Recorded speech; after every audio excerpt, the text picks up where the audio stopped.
Hello, I'm Robert Greenwald, the director of Racially Charged and president of Brave New Films, a nonprofit social justice media company. Our work at Brave New Films is to create films, to tell the stories that aren't being told, and to try to connect the dots, to expose the darkness, to help people understand systemic and human issues. Misdemeanors are a major part of the carceration system, with 12 to 13 million people, both oppressed and suppressed, primarily people of color.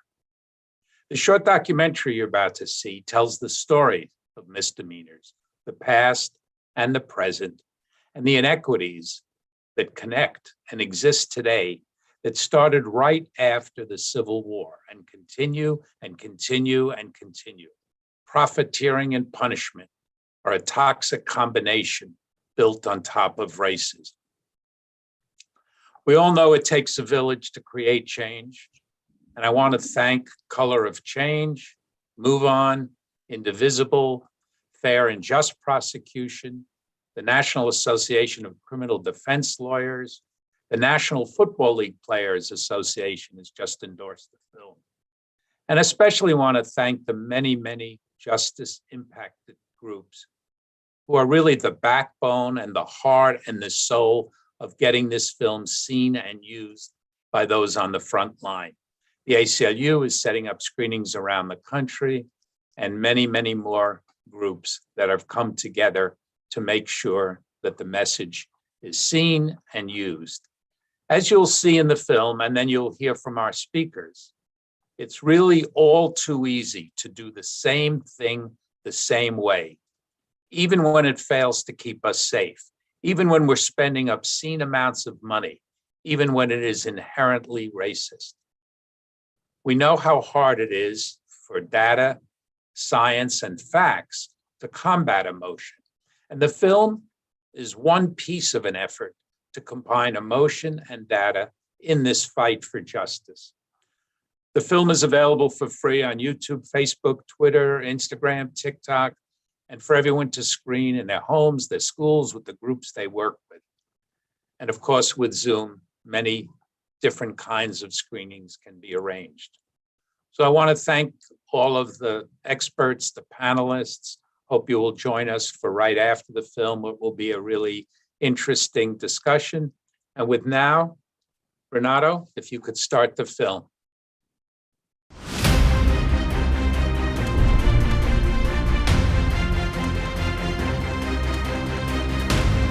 Biggest misconception about misdemeanors is that they are minor. To start hearing more and more stories of voter suppression, that broke my heart. They're the ones that are using the system.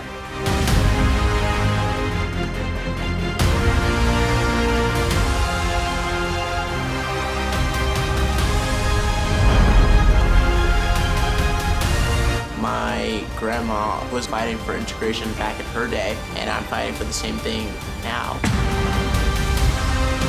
The problem is the system is working the way it's supposed to.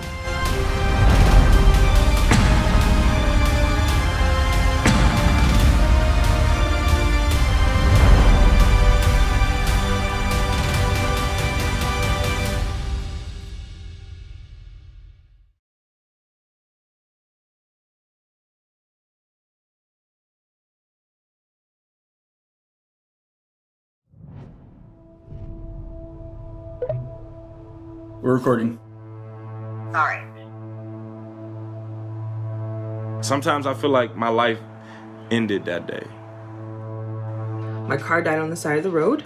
A cop walked over to my car and asked me if I needed help, and I said no. John Clark was convicted on a misdemeanor gambling charge and was forced to work on a chain gang. I just remember being pushed, like being cornered into a wall. I was just starting out life. And I didn't think I had anything to hide. Mary Gay was sentenced to 30 days, plus court costs for stealing a hat. I was arrested that evening. It was a misdemeanor. That was the beginning of the nightmare that I had to go through. Henry Nelson was arrested for using abusive language in the presence of a female and was sent off to the coal mines. He said, "You're going to jail." And I'm like, "What for?"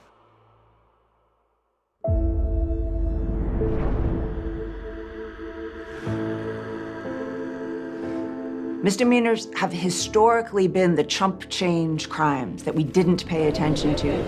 I've done nothing. Man, I just got beat up by the police last night. I could have lost my life. 13 million. Well, that's about 80% of all American criminal dockets. 80% of what our criminal courts do is misdemeanors. Got him in cuffs, look. I ain't doing nothing. The story of misdemeanors is the story of law enforcement continuing to prioritize African Americans, Mexican immigrants, America's so-called criminal class. You act like I really just committed a serious crime. You did do something illegal. You crossed the crosswalk. You might see 2 or 3 police standing here waiting for you. Cops will jump out of the van anytime, anywhere. That's what I was doing. The misdemeanor system has not gotten its fair share of blame. Misdemeanors are the invidious first step in the racialization of crime in this country. Too often, arrests for minor crimes devolve into police violence and death for Black and brown people.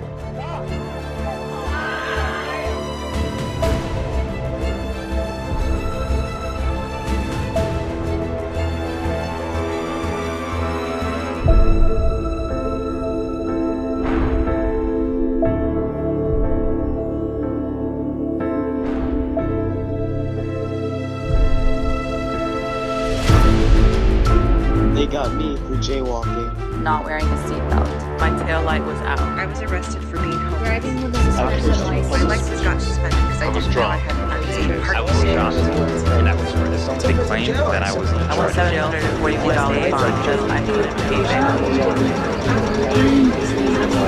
And how far back that goes is a really dark story.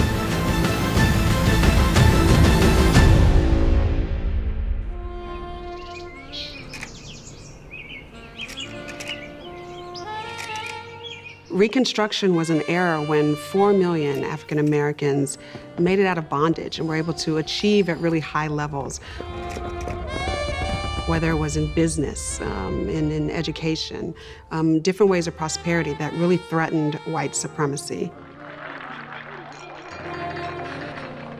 They elected many Black men to positions of power. Of course, that was a sea change from how power had been exercised during slavery, and a lot of white folks just didn't like it. They were nostalgic for the old days of overt white supremacy, and so they subverted Reconstruction. If you look at misdemeanors and you track them from the Reconstruction era to modern day, you see the fingerprints everywhere of white supremacy and control of Black bodies. The landowners, they had nearly lost everything. And the only way to get that back is to somehow corral the Black labor force back onto the same plantations that they had once worked. The most effective way of forcing African Americans back into this condition that would be so similar to slavery was to begin to criminalize Black life itself. Misdemeanor offenses for incredibly trivial or made-up things, what should have been tiny penalties for non-existent offenses, turn into years of people's lives. Where were you taken? I was taken out to the camps. Where did you sleep? Slept on some hay. Chain was on me. I'm being put into handcuffs. I'm being dragged into this cold space. I don't have anything to cover myself. And I'm asked to sit inside of this tiny little room, and I have no idea why I'm there. Was there any jury that tried you? No, sir. Did the recorder ask you whether you wanted a lawyer? No, sir. And I thought that I would have time to talk to a court-appointed attorney so we could talk about what happened. I could ask them to get other, pieces of evidence that would prove that, hey, I'm poor. It wasn't like I was trying to run off with this money. Did they furnish any copy of the charge against you? No, sir, they did not. Did they give you any opportunity to plead to any accusation? They never gave me anything at all. When they asked me how I pled no contest. I didn't understand that no contest is the same as guilty, and that I would walk away with a misdemeanor that would affect my ability to get hired.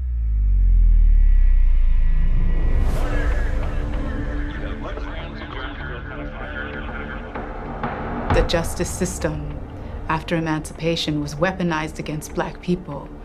It perpetuated slavery by making the mechanisms of enslavement pretty much the same. Family separation, backbreaking labor, people having no rights. You could be sold on the steps of the courthouse that you were convicted in and given to the highest bidder. A whole separate criminal code that applied to African Americans was established. Many misdemeanor offenses are best understood as mechanisms of social control. They're not designed to catch dangerous or guilty people, but rather they are tools. We give them to police as additional ways of exercising their authority. Some of these laws were overtly race-based, and with others then and now, the understanding was that the laws would look race-neutral, but they would be applied and enforced almost exclusively against Black people. For these governments to sell prisoners into slavery, you first have to arrest lots of people. There's a big problem with that, though. There's just not enough crime for this system to work and for it to be profitable. The state governments of the South had to invent new crimes. Southern legislatures, which are essentially run by Confederates at that time, are trying to reinscribe a form of slavery through a system of laws called Black Codes. A whole category of new statutes passed in almost every southern state that attached these enormous penalties to what were in reality very minor thefts. Those were laws, and many others like it, that were only ever enforced against African Americans. And so it became a way to have a basis for arresting huge numbers of Black people. I don't remember much about writing the check. John Owen was caught taking 6 ears of corn from a cornfield and was arrested under the Black Codes. This is $4, and we have 1, 2, 3, 4, 5, 6, 7. 7 times 4 is $28. So just this pile right here is how much I went to jail for. Owen was put in jail for months until he was finally tried for theft. I have a theft charge. It's theft by check. I had money in the bank, but I didn't know how long it took for checks to process. Like, I know better now. I could have donated plasma, gotten $25. Under his sentence, Owen was leased into convict labor and sent to the chain gang, where he served 2 years for the corn and a 3rd year for the court costs. I was in the Hays County Jail for a total of 45 days for $25 worth of food. Michael Brown, who was the teenager who was killed by police in Ferguson, whose death led to the explosion of the Black Lives Matter movement, he was stopped for jaywalking. He stepped off the sidewalk and was walking in the street, and there was a local criminal ordinance that made it a crime to do so. African Americans are being cited for jaywalking at 3, 5, 10 times the rate of white pedestrians. The legislatures of the white South make it a crime to walk alongside a railroad. In an era in which there are no paved roads, the easiest way for a poor person to get from one place to another is to walk alongside a railroad. That law didn't say this only applies to Black people, but those were laws that were only ever enforced against African Americans. All of us engage in what would be considered to be minor crimes. And for some people, it's crossing the street at the wrong time. But if you're Black or brown, then it becomes categorized as something that's criminal. So what is I doing? Didn't use a crosswalk. All I'm trying to do is go home, man. I'm tired. I just got off of work. Nandi Kane says he was walking home from work when it happened. I felt like they were gonna draw a gun out and shoot me in my back. I'm tired of all this shit, man.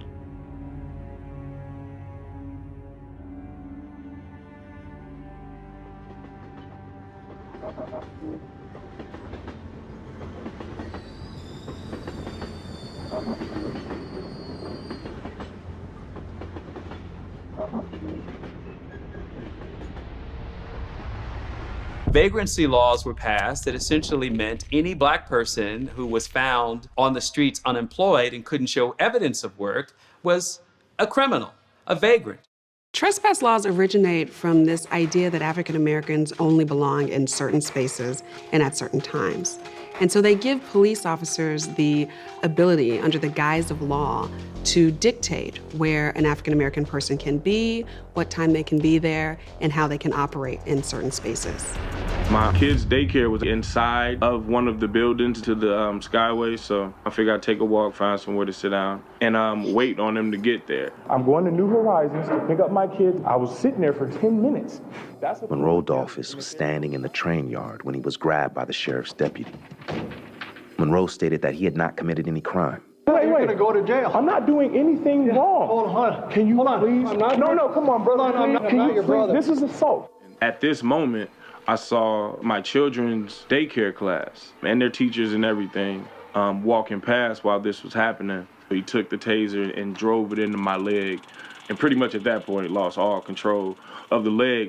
The deputy later claimed that the crime committed by Dolphus was taking a 25-cent tin of fish from the lunch pail of a Southern Railway worker. Unable to provide any evidence to support this, the charge was changed to vagrancy. And I kept asking them what I was being charged with. They'll create false charges just to make sure that everything is perpetuated. Judge Longshore found Dolphus guilty of misdemeanor vagrancy and sentenced him to 5 months and 20 days of hard labor in the mines of Tennessee, coal, iron, and railroad. Going back to the vagrancy laws of the late 19th century, the people who make those laws have in mind another group of people for whom there is an inherent threat to their livelihood, like breaking barbecue ordinances in public parks or sleeping in dormitories that white people don't think you live there. I have every right to call the police. It allows law enforcement to regulate whether or not certain behavior for one group of people is deemed criminal and another group of people is just frivolous activity. Many people remember the Starbucks debacle in Philadelphia. There were 2 African-American men at a Starbucks.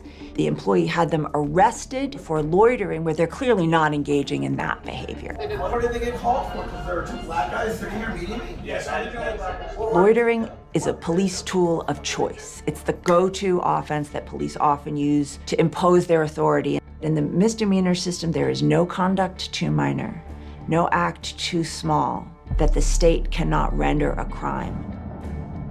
Black people charged with a misdemeanor are 75% more likely to be locked up than white people. You have to realize that these laws didn't happen by chance. They were part of a system to continue to oppress Black bodies. Our misdemeanor system includes all kinds of offenses, and some of them can be quite serious. Domestic violence, DUI, but most of the time, we treat minor, harmless conduct as misdemeanors.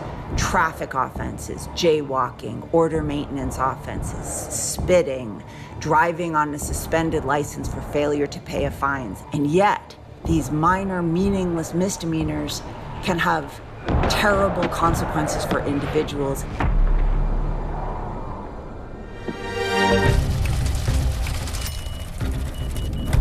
To understand the misdemeanor system, follow the money. The accused are paying for the judges, the prosecutors, and the public They made defender. more than $3.5 million off phone commissary at the jail. It's a no money maker. They call it the $20 ad. I'm a family member transfers money in jail. Pocketing leftover money from the inmates' about food budget. $2,000 a month in e-cig They are a sales. controversial food vendor with a Rampant big fraud, state contract. waste, and Tonight, abuse. Aramark is The in company spotlight. that uses inmate workers. Today's system is estimated at $80 billion.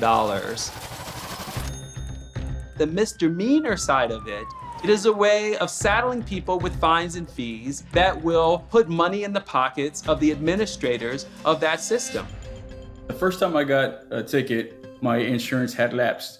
So I got the speeding ticket and I got a no insurance ticket at the same time. The next time I got pulled over, I was arrested for driving with a suspended license. I paid the tickets, paid the court costs, paid my fees and fines, but they said for driving with a suspended license, the punishment for that is we're going to suspend your license for 2 years.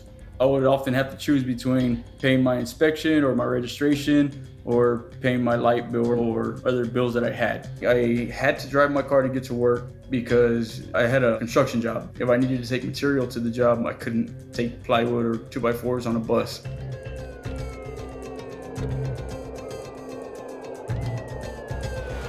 I felt like there was no way I was gonna be able to take care of the kids on my own while you were out, because I didn't know how long you were gonna be in jail. This officer saw me, a young Hispanic guy, driving a 63 Impala, and said, you know what, that guy, he's up to something. I was trying to go to work, trying to pay bills, and he's treating me like a hardened criminal. That misdemeanor charge ended up becoming something that I couldn't get rid of.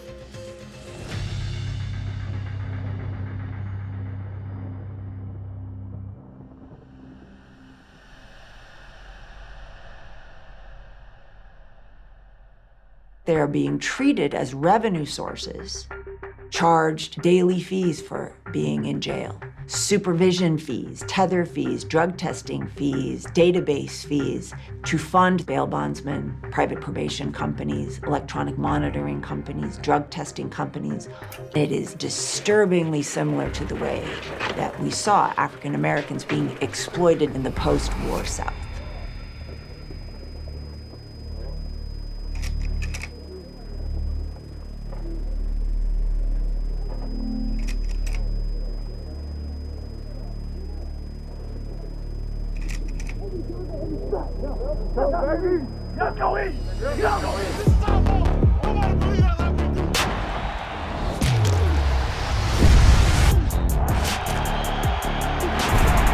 I'm DeMario Davis, linebacker for the New Orleans Saints. I was born and raised in Mississippi, pretty much raised by a single mom. Entering into my second year of college, me and a teammate were caught shoplifting groceries from Walmart. It kind of felt a lot more like a drug bust than us having stole some groceries. The bail was set at $10,000, and I didn't have $10,000. The football coaches bailed us out. A misdemeanor, you're supposed to be able to be in front of the judge within 90 days, but this is not happening. This is not happening in our country. We have people who are spending 7, 8 months in jail who have not even been sentenced.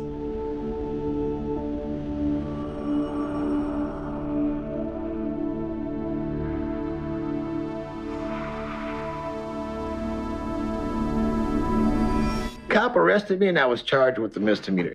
The term chain gang was coined on account of the shackle worn by convict laborers. They said, okay, listen, we're gonna let you go home now. But Scram's gonna come and put a monitor on you. They were taken to an anvil, where a rivet was pounded into the ankle cuffs to keep them closed. Then the cuffs were chained together. The initial fee to get on the Scram was $250. That's just to have it put on. Then after that, they charged me $220 a month for the actual monitor. Many of the convicts suffered from shackle sores, ulcers where the iron ground against their skin. Gangrene and other infections were also common. Right after they put it on me, they start causing these really severe sores and rashes. And their attitude pretty much is, it's court ordered, it's by a judge, and you'll wear it, or you can go back to jail. The emaciated convict laborers worked their entire days barefoot, but the shackles were always on their ankles.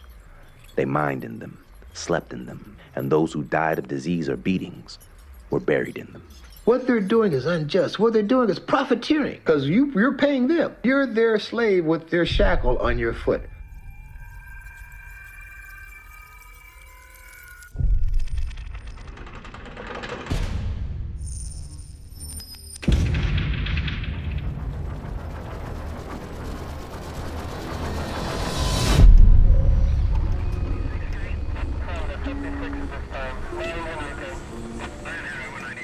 I remember this hopeless feeling just overcome me. I couldn't take care of my family. The biggest misconception about misdemeanors is that they are minor. The full consequences of getting a misdemeanor can be astronomical. It hurt me for 10 years, and it completely disrupted my life. And I have been trying to figure out how to get my life back on track. This will be a part of my story for the rest of my life. When people are booked into jails for a week, or a year or even a day. You just cannot avoid the trauma that's inflicted upon you. The moment you hit the jail, you don't come out of that unchanged or untouched. You witness trauma, you witness violence, and it changes you. It changes your community. I tried to get a job at Amazon where my roommate worked. I called to Walmart and I called to several other retail stores. I got turned away because I had a misdemeanor charge for theft. Not enough people talk about what it means to have a misdemeanor on your record. It can determine the kind of job that you get, to the kind of housing that you can qualify for, to the kind of schools that you can go to.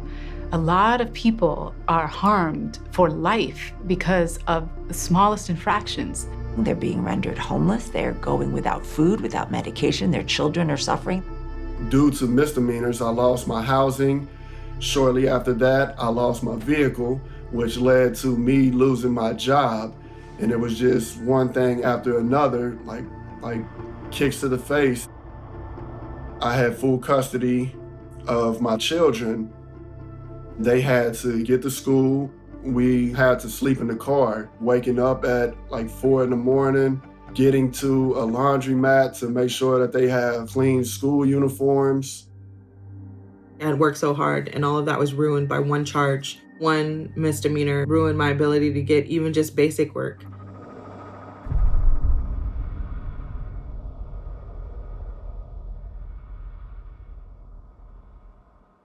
They can't get a job if they have to check a box that says they've been convicted of a crime.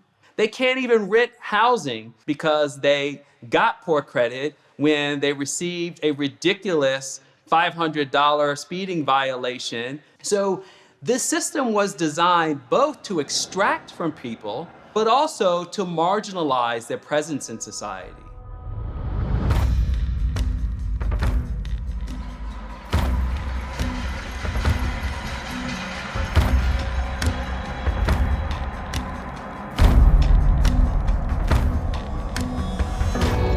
It's finna be a mass grave site. This is the dormitory.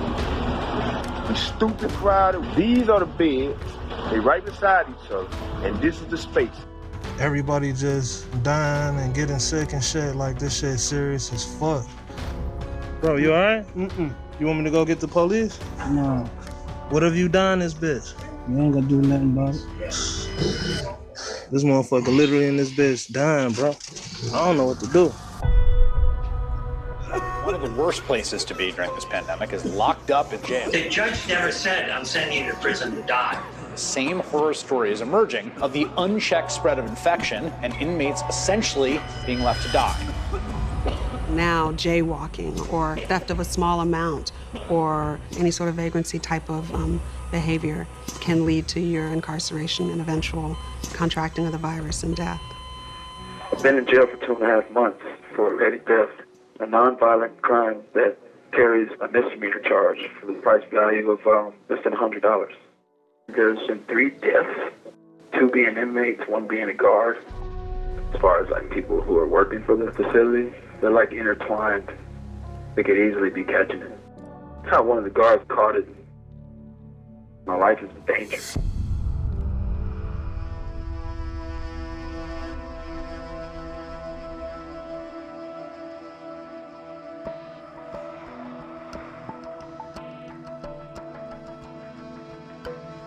These human beings aren't valued enough for us to apply the same kinds of safety measures there that we are in other sectors of society. If it wasn't already bad enough that you are booked into jail because you didn't have the money to pay the ticket and your license is suspended, that is now life-threatening to you.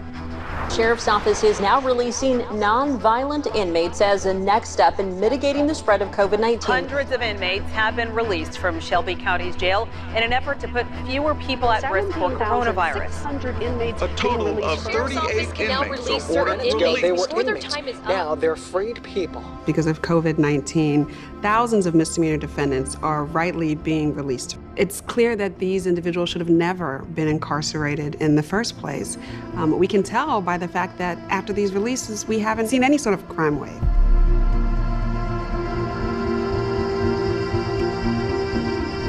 There's a different type of crime wave that should concern us, though, and that's the crime of violence against Black people post-Civil War.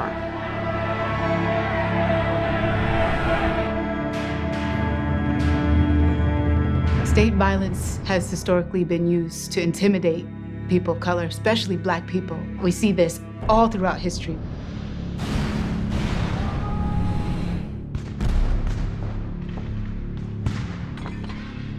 Misdemeanors, they have almost nothing to do with public safety.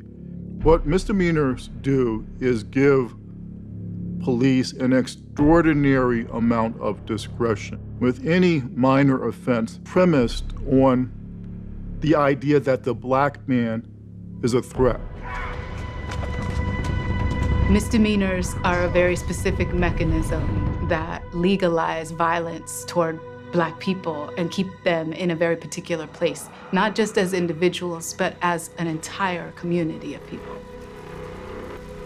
When we look at so many cases in history, often what started as an investigation or a claim of a petty misdemeanor offense led to police officer-supported and sanctioned racial terrorism.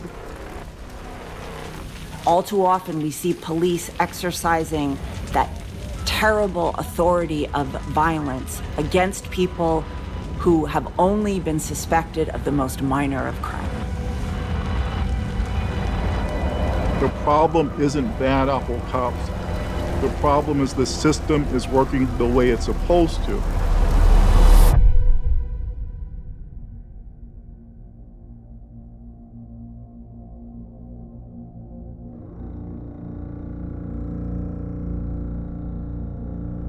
Police shot this boy outside my apartment. They killed him.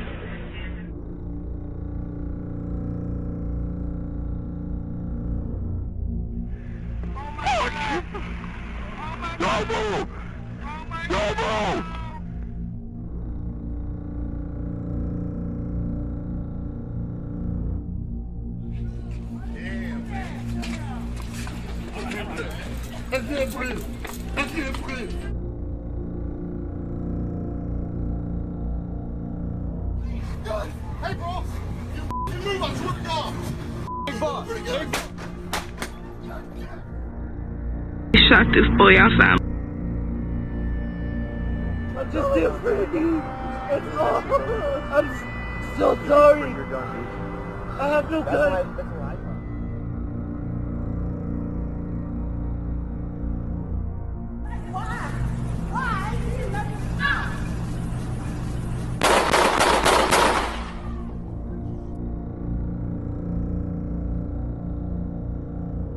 Gray appeared to be unable to walk and was screaming as he was carried, feet dragging on the ground, to a police van.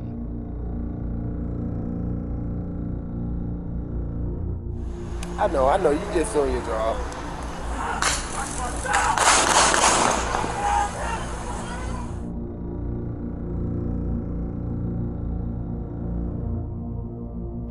Mama, they gonna kill me, man.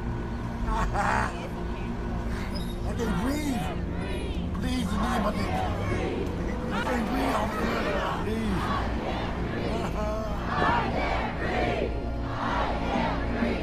My life could have so easily been taken in that skyway.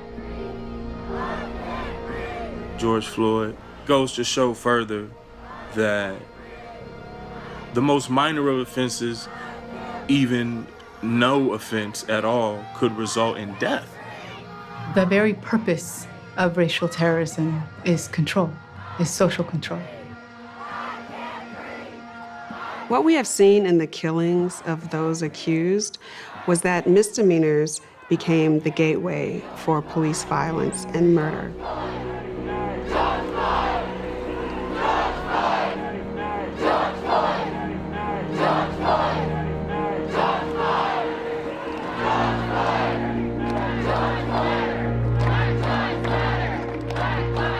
We are seeing decriminalization. We are seeing citations instead of arrests. We are seeing people let out of jail. We are seeing pushback against fines and fees. But at the same time, there is so much more work that needs to be done. Who defined what a misdemeanor is? The whole thing was built on exploitation, on racial violence, on building up industrial capitalism. We should not be locking up people who speed, who are too poor to pay a fine or a fee, who loiter or trespass or jaywalk. They're not dangerous, they're not scary. There's never been a good reason to lock up anybody for petty offenses.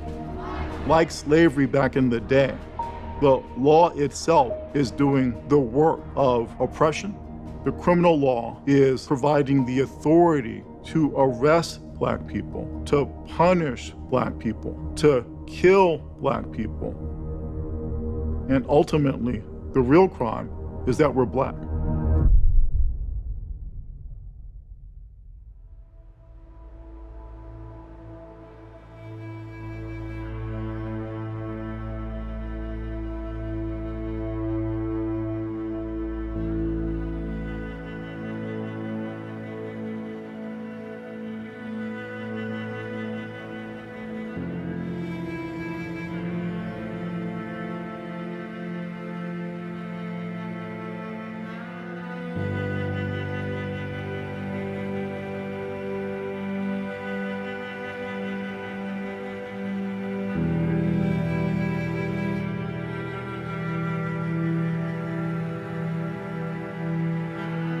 When officers use their discretion and still choose to arrest low-level offenders instead of citing and releasing them, they are choosing to lock a human into a cage we wouldn't even put our dogs in.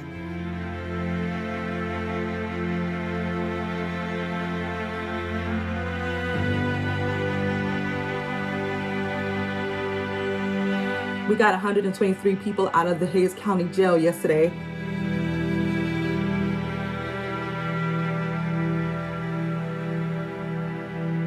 It eliminated the penalty for being caught driving with a suspended license from another 2-year suspension to a 90-day suspension.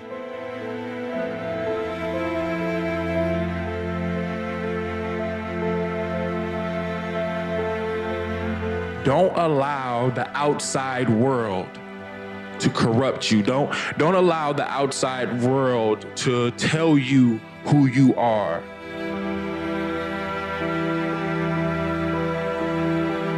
I wanted to be a voice for those who are not able to be a voice for themselves.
Thank you all for joining us. And then now it's my pleasure to introduce Rashad Robinson, who is the president of Color of Change. And under his truly inspired leadership, Color of Change now has 7 million plus members. And what they're doing is building power for Black communities. They're focused on implementing winning strategies for racial justice, and that's important because they've won an enormous number of battles over the years, and they continue to, looking at the specific battle and looking at their long-term goals. They've taken on the 4 corporations that are supporting Trump initiatives. They're holding prosecutors accountable to end mass incarcerations. They're taking on police violence and more, day in, day out. Rashad and Color of Change are out there leading the fight for justice. It's my pleasure to introduce and thank Rashad, one of the busiest people on the planet, for joining us today. Rashad? Well, thank you, my friend. Thank you, Robert. Thank you for your incredible team for putting together this project, and to the co-panelists whose work is so incredibly important and inspiring. So I want to just say a couple of things quickly, because I think after viewing this, for many people, you're probably asking yourself, what can I do? How do I get involved? And in so many ways, this is the power of film, the power of storytelling, the power of bringing this type of content together, because it does give us, sort of inspire us to want to do something.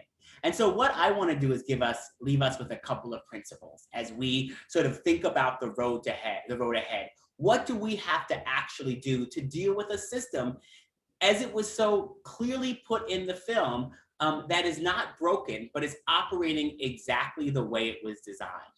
First and foremost, we can't mistake presence for power.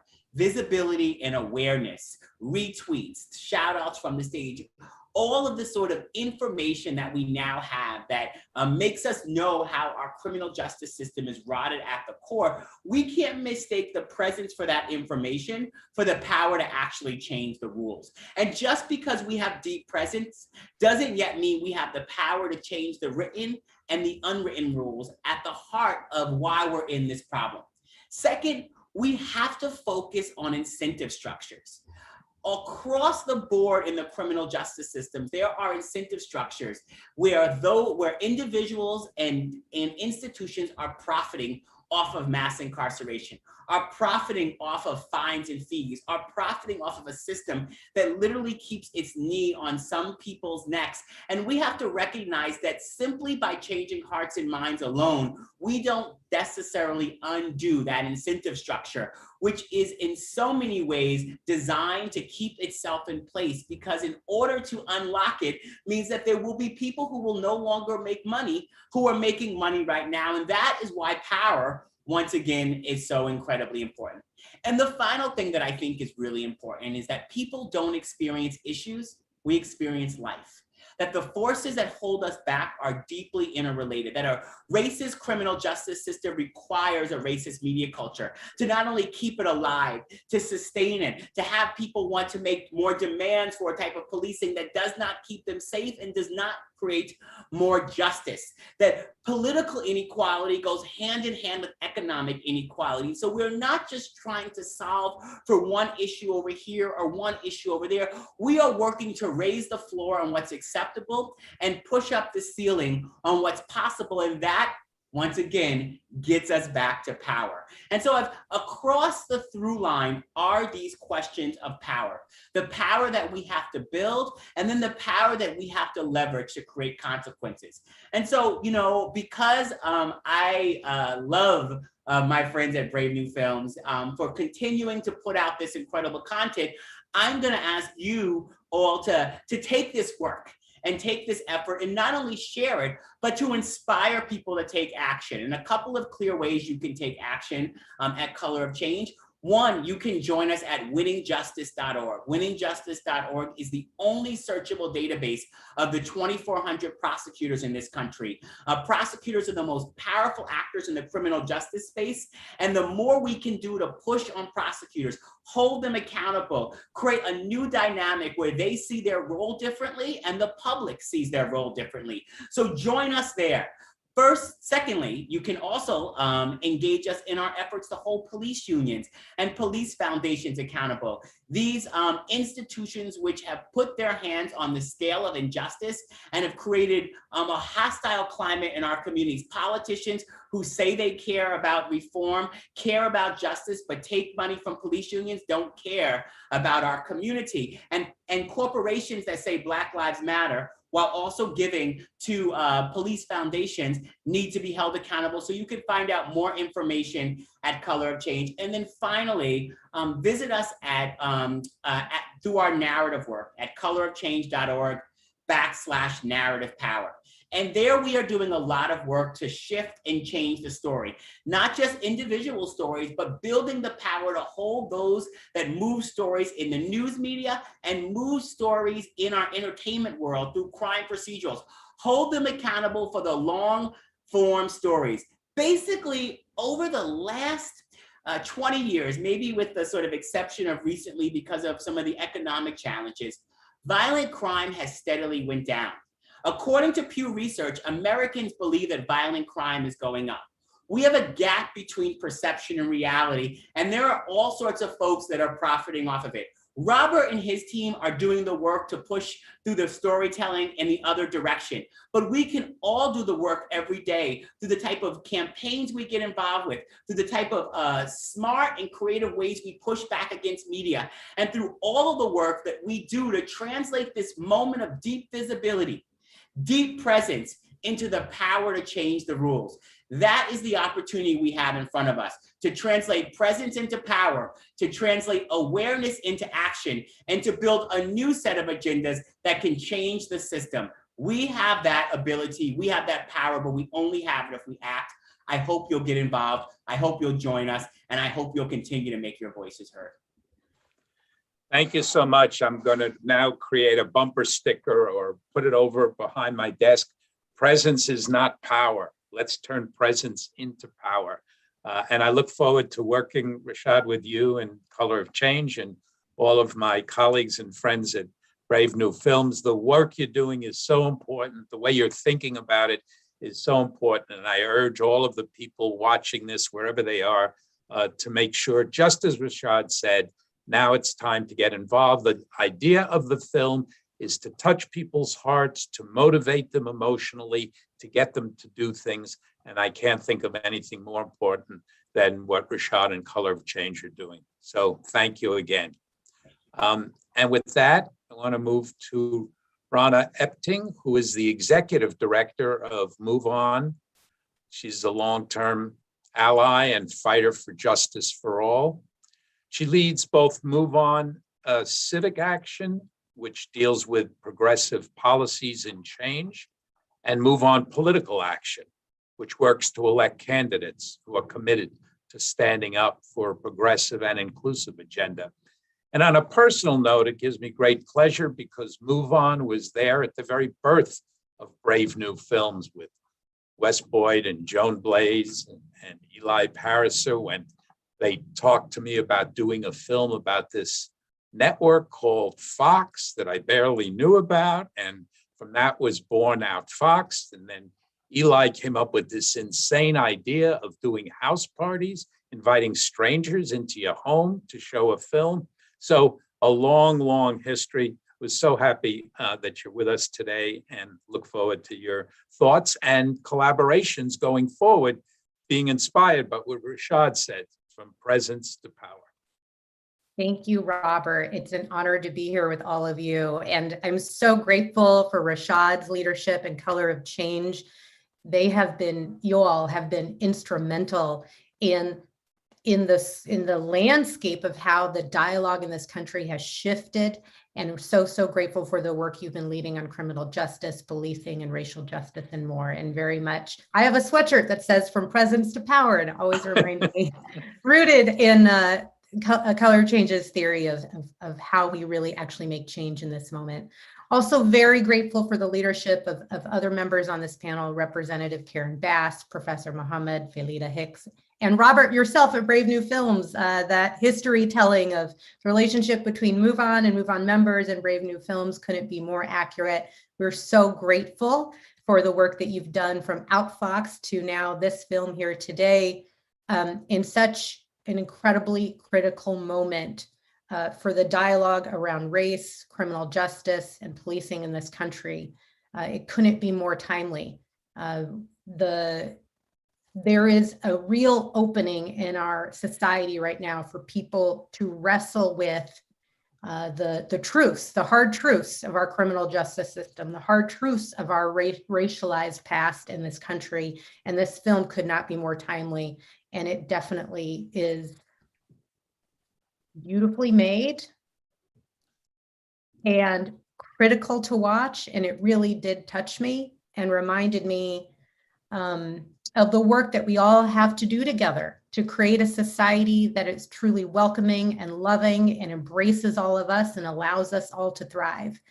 So thank you for making this film. And I definitely encourage everyone who can to host a viewing of this film. It is important. It is critical for our society. And there's no issue more important that we take head on than structural and systemic racism. It infects everything we do. And you add the profit and punishment system, and it's a toxic mixture, and one that must change. And it can change. Where there is a will, there is a way. We made this system. Man made the system. We didn't on this call, but it is a man-made system, meaning we can transform it. We have the power to change it. Our country's history of racial injustice evolved into an enormous abuse of criminal justice power. 13 million people a year, most of them poor and people of color, are abused by this system. For example, Dante Wright, who was shot and killed by police in Brooklyn Center, Minnesota, was stopped for an expired registration tag on his license plate. And as we saw in the film, common misdemeanors from jaywalking, loitering, cursing, and noise ordinances. These are no reason for people to have a death sentence. It's a system that has been designed to entrap people, and it preys on people of color and people that don't have a lot of money to get out of it. And once people are arrested for misdemeanors like jaywalking or loitering, it becomes a part of their story and it follows them for the rest of their life. This film gives historical context to these issues that are confronting us today. It helps connect the dots. I bet most folks out there aren't thinking about how the injustice in common misdemeanors actually leads to the death of people in our country. Also, what's really empowering is that misdemeanor reform is an issue that doesn't need to wait on Washington, D.C. and the politics on Capitol Hill. If we elect district attorneys and judges who refuse to criminalize poverty, we have the ability to shape this at the local and state level. So as Rashad said, really important around the national dialogue, people hosting screenings, starting the conversation, being able to educate and mobilize people into action. And I want to lift up Color of Change and winningjustice.org on this call as a great place to go to take action on this issue. They have been leaders at the forefront of this at the national level for a long time, and we are very supportive. Folks are also welcome to come to MoveOn.org. We do work on this issue as well, largely aligned with Color of Change. So thank you again for having me and for shining a light on this very important issue.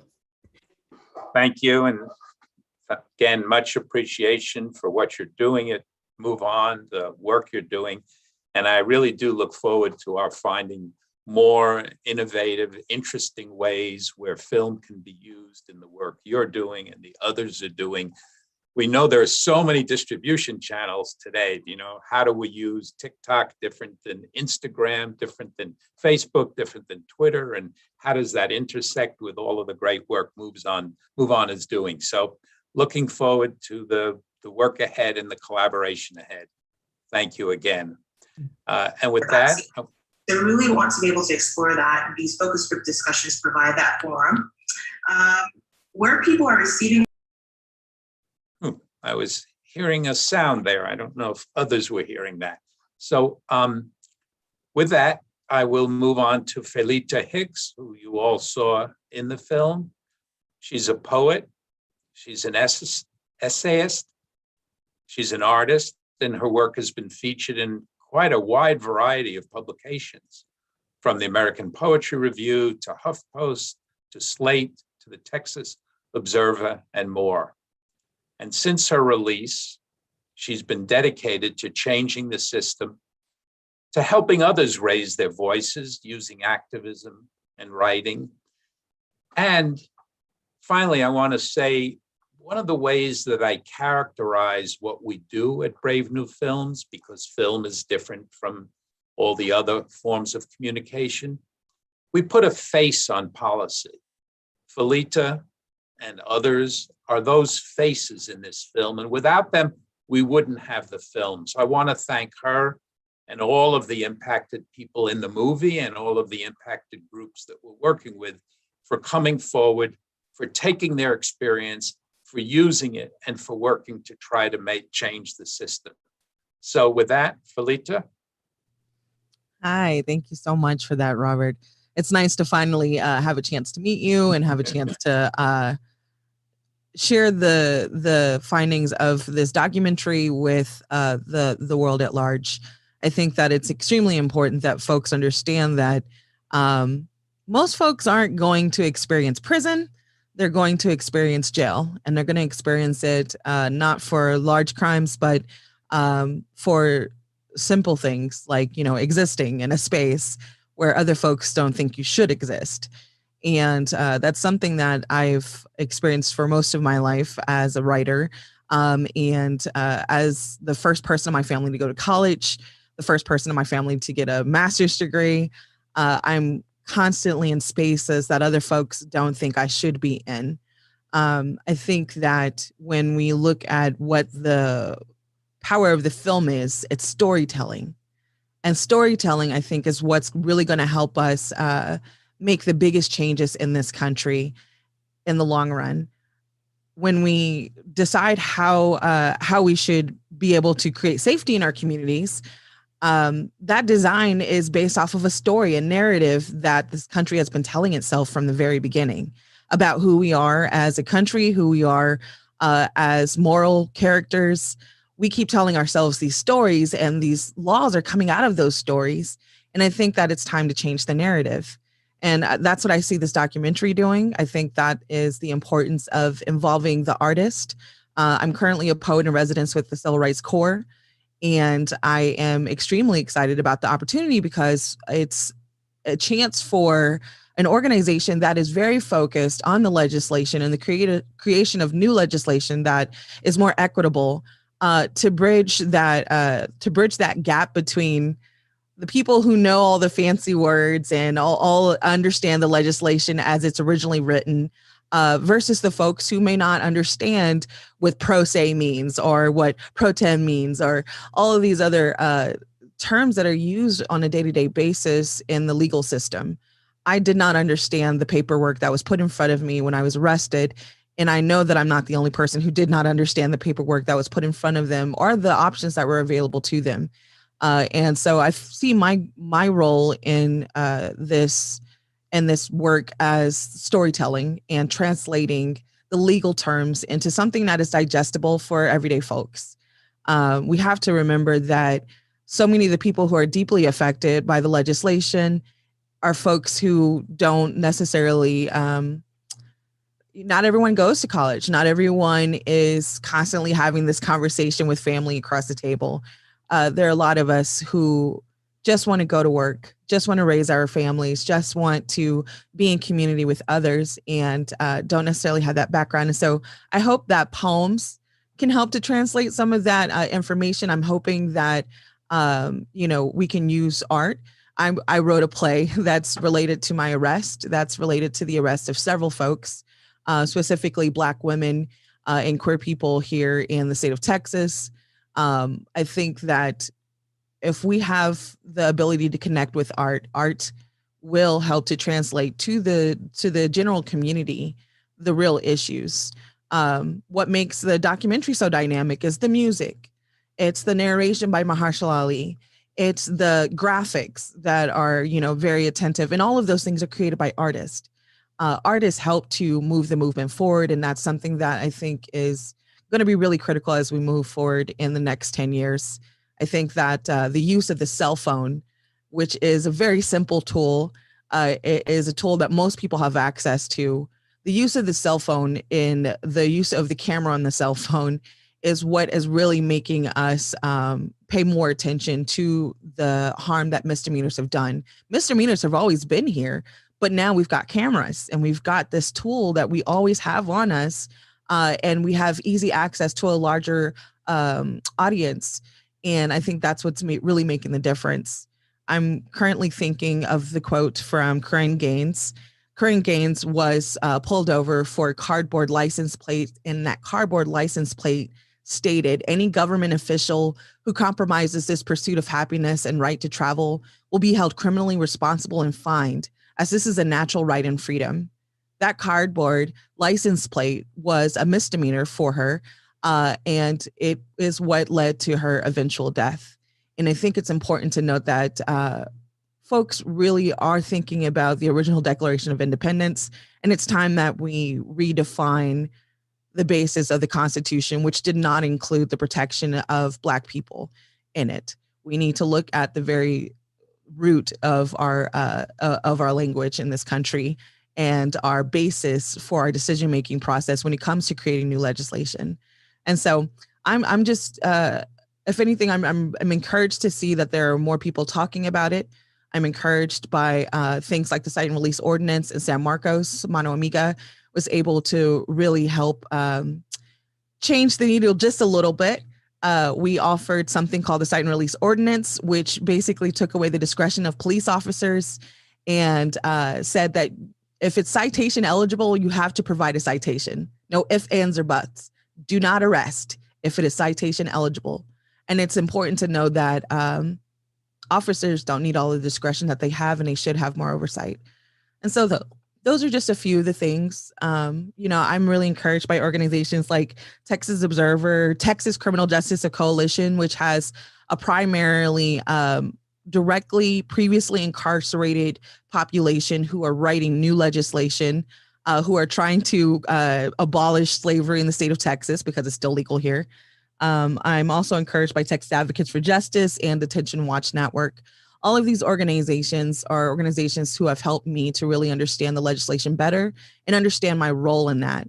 And so if you are an artist or you are someone who wants to tell a story and help that story have an impact in a real, tangible way, those are some of the other organizations I would suggest to folks.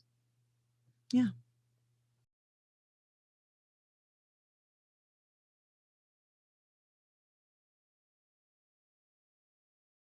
I don't think we can hear you. Thank you. There we go. Thank you. Thank you for that, and thank you for the work you're doing, and the organizations that you mentioned. We'll make sure that we have up on the website if we don't already. And certainly the role of art is so important, as you say, in this work, in the way you're communicating. And all the artists from Brave New Films, Casey and the entire team who've worked on this so hard and so wisely over the years. So I look forward to seeing more of your writing and your play as we all go forward together. And with that, I'd like to introduce Professor Muhammad. He is the professor of history, race, and public policy at the Harvard Kennedy School.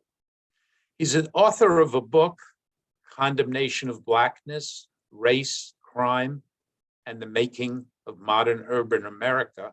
That's a very, very important book.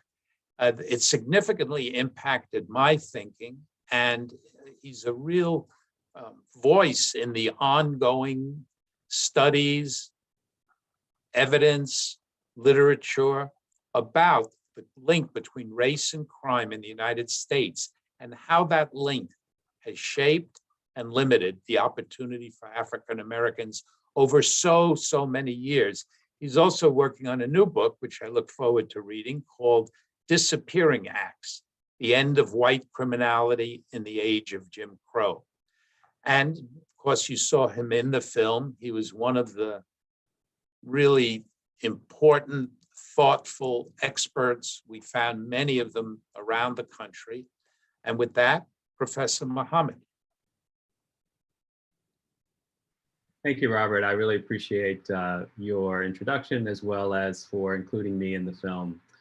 I think this is a really remarkable project for how quickly and efficiently, in about 35 minutes, can tell the arc of what amounts to 150 years of a system designed exactly to function in the way that it does. And that is primarily as a form of racial control to coerce people into their second-class citizenship to be economically exploited.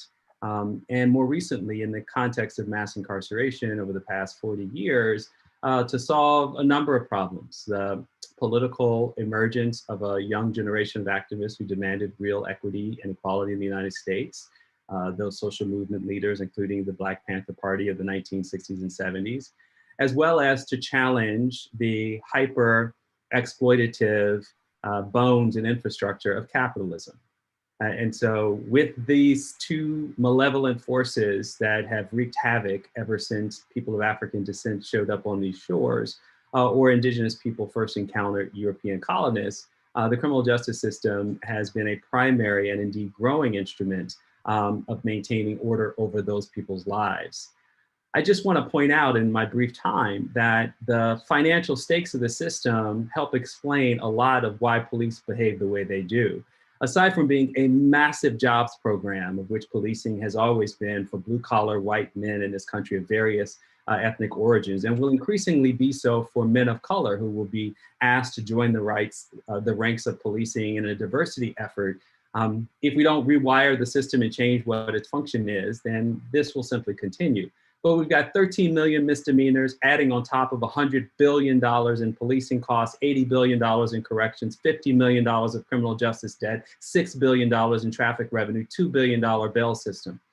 I mean, that's the money at stake in fundamentally rewiring the system to do something differently. And so when you talk about Southern chain gangs and convict leasing and sheriffs and the railroading and the vagrancy acts of the 1870s, 80s into the 20th century, nothing much has changed, except there's a tremendous irony in this history. And that is that for people like you, Robert, or my colleague, Natalie, who wrote this amazing, I keep calling her Natalie for Christ's sakes, Alexandra Natapov, who wrote this amazing book, Punishment Without Crime, which is the basis of so much of what is featured here.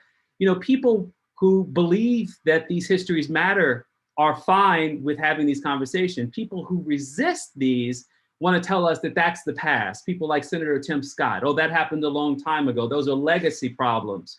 But nevertheless, these are some of the same people who believe in interpreting the Constitution as an originalist document, who keep quoting the founding fathers and what their vision of America was, who believe in states' rights above all else, including putting people's lives in jeopardy in the midst of a pandemic where we can't take the lead of public health professionals. And so what I want to point out, this isn't just a discretionary problem of our court officials in misdemeanor courts or a problem of discretionary power of our police officers. This is also the discretionary power to pick and choose the histories that matter to the country that we live in.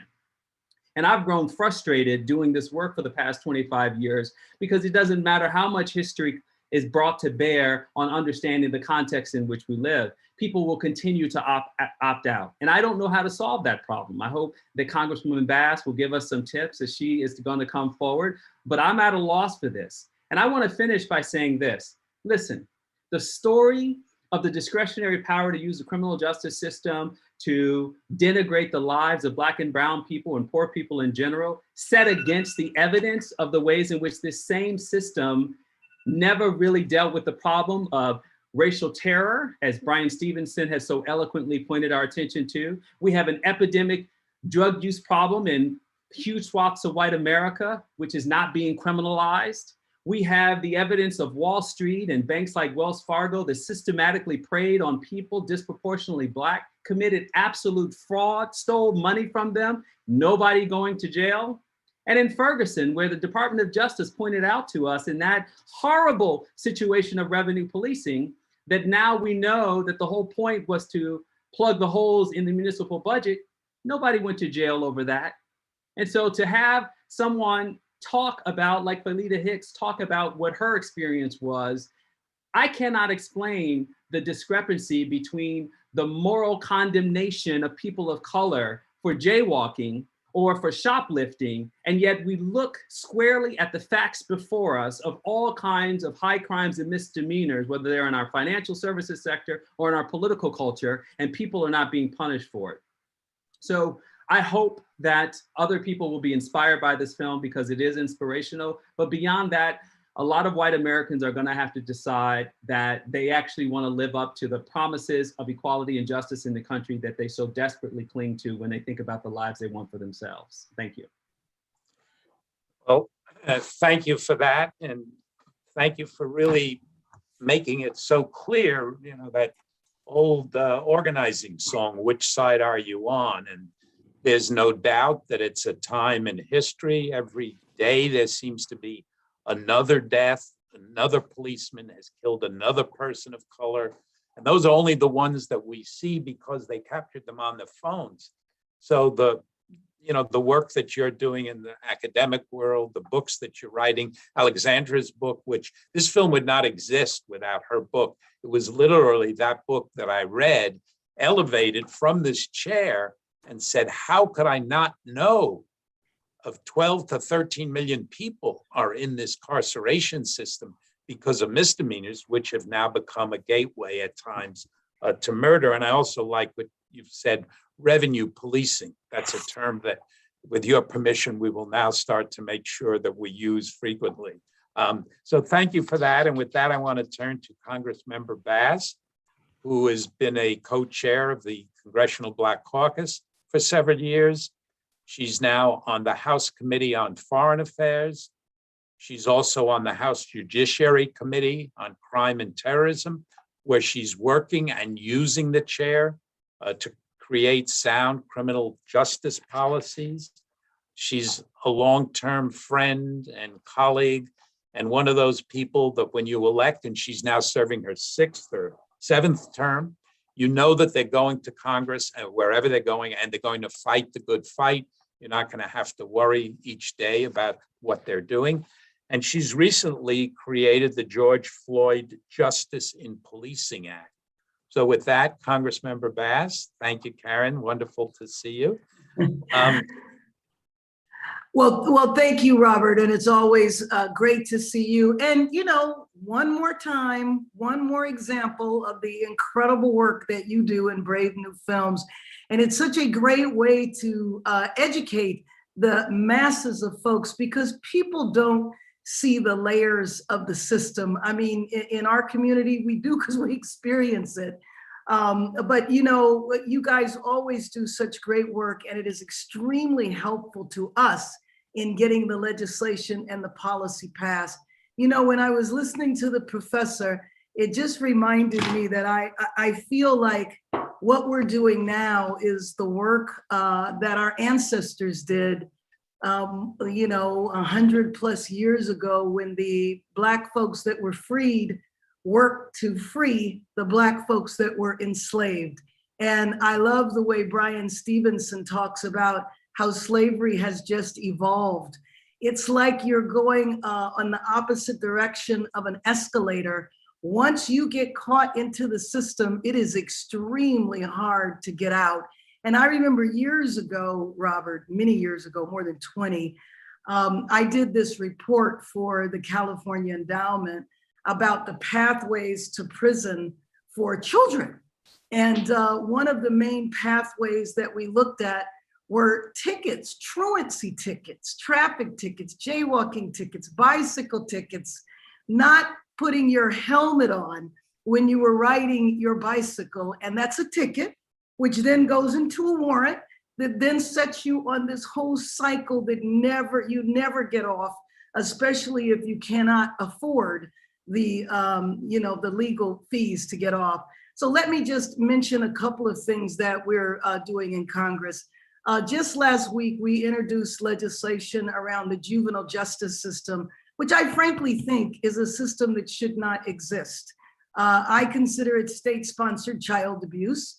And so we're beginning to lay the foundation to evaluate that system. And the basis in which we can do that is looking at science. There are some of us that do believe science actually means something, and it's not just your political opinion, but looking at the brain science and the development of children and how you could even think about incarcerating a child. And the way Black children are looked at, which were never really have our childhood. So it kills me the way the girl that was killed in Ohio was referred to as a young woman. I don't know when a 15 or 16-year-old is a young woman, or Tamir Rice, who was a young man, he was 12. How can you be a young man or a young woman and you were 12, 13, or 16? And so that's legislation that we're working on that we just started. The George Floyd Justice and Policing Act does several things that we believe are important, but we are crystal clear. It is a step forward. It does not get at the essence of the system of policing that needs to be completely overhauled. But what I really appreciate is because of the mass movement that we saw last year after George Floyd torture and murder, we had a mass movement that frankly created the political will that allowed us to even introduce the George Floyd Justice and Policing Act, let alone get it across. And it's not just about Republicans, it's about Democrats who are concerned about voting for the legislation as well because they're concerned about offending police. We do have to look at the fact that the police union has been incredible in states across the country where they have essentially systematically, methodically passed legislation that essentially allows police departments to be completely unaccountable.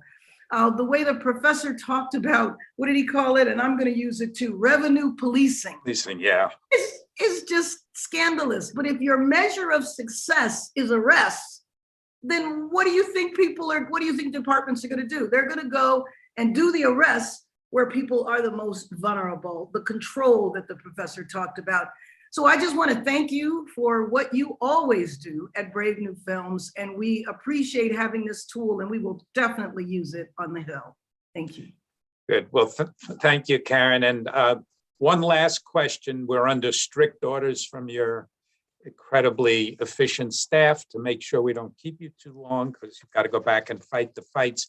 So there's a large audience watching this in various places. We will be sending this out to many others. What is the most important thing that people can do to help and support the work you and others are doing? Well, right now, we are close. I mean, we are working with members in the Senate and definitely are forging ahead to get this bill on President Biden's desk. And so people can call the Senate. People can call McConnell. You can't email the Senate unless you're from that particular state, but you can call. And those calls really do make a difference. When they feel the groundswell, there are not hundreds of thousands of people out on the street right now. So we need the pressure. We need the pressure. And you need to tell us there is no reason not to get this on President Biden's desk immediately. And so that pressure we would be very, very grateful for.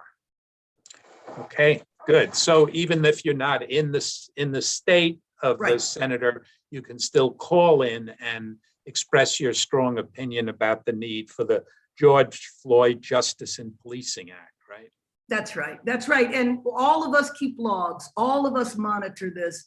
And like I said, because we're not in the street, we could be on the phone. We could be on the phone. We could be doing social media. All of that directed at members of the Senate would be extremely helpful. And don't forget our Democratic senators too, especially Manchin and Sinema. Yes, thank you. Well, we've had Color of Change joining us, MoveOn joining us, Indivisible, ACLU, the 20 different groups of impacted folks. So we will make sure that everyone hears and spreads the word and is able to get on the phones from wherever you are. Any last words you'd like to say, Karen, before you go back to your other job? No, just that, I mean, we're in this for the long haul. And there is so much damage that has been done over the last 3 decades. And one of the things that we have to do simultaneous to fighting these injustices is we also have to fight to address the root causes of the problems that we face in our community and to restore the safety net that was shredded over the last couple of decades as the role of government was demonized. I'm hoping that the Biden administration, especially in fighting COVID and vaccines and all, can begin, and the infrastructure package can begin to make people question the fact that government is needed and government resources should be used for the people. As we draw down from Afghanistan, there is no reason to not to triage those resources into the welfare of our folks. Well, thank you. Thank you for that. Thank you for the work. Thank you for the inspiration. And with that, we'll sign off. want to thank everyone watching, all of the groups that are participating, and look forward to seeing and working with all of you in the days and months and years ahead.